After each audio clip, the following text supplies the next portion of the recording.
ہم جب بھی آپ کے پاس آتے ہیں تو آپ کہتے ہیں کہ علی سے محبت کرو. یا رسول اللہ علی سے محبت کرنے میں فائدہ کیا ہے؟ جو خاموشی چھائی جی میری. یا رسول اللہ جب بھی آپ کے پاس آتے ہیں تو آپ کہتے ہیں کہ علی سے محبت کرو. علی سے محبت کرنے میں فائدہ کیا ہے؟ بس یہ کہنا تھا. یہ رسالت کے تیور بدلے. اور رسول نے کہا کیا کہا؟ کیا کہا؟ یا رسول اللہ میں تو پوچھ رہا تھا کہ ہم جب بھی آتے ہیں تو آپ کہتے ہیں کہ علی سے محبت کرو. علی سے محبت کرنے میں فائدہ کیا ہے؟ بس یہ کہنا تھا. یا رسول نے فرمایا اگر سننا چاہتے ہو تو سنو. الا من حب علی یحبنی. اے صحابی یاد رکھ جو علی سے محبت کرتا ہے وہ مجھ رسول سے محبت کرتا ہے. اور جو مجھ سے محبت کرتا ہے اللہ اس سے راضی ہے. اور اللہ کی رضا جنت کے لیے کافی ہے. پوری طرح بس یہ کہنا تھا. یہ رسول نے کہا اور بتاؤں کہ میرے بھائی سے محبت کرنے میں فائدہ کیا ہے؟ یا کہا ہاں یا رسول اللہ بتائیے.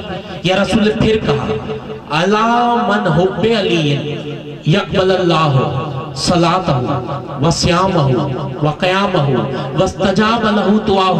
اے صحابی یاد رکھ جو علی سے محبت کرتا ہے اللہ اس کی نماز کو قبول کرتا ہے. اللہ اس کے روزے کو قبول کرتا ہے. اللہ اس کی دعاؤں کو قبول کرتا ہے. پتا چلا اگر علی سے محبت نہیں تو تمہاری کوئی بھی عبادت قبول نہیں.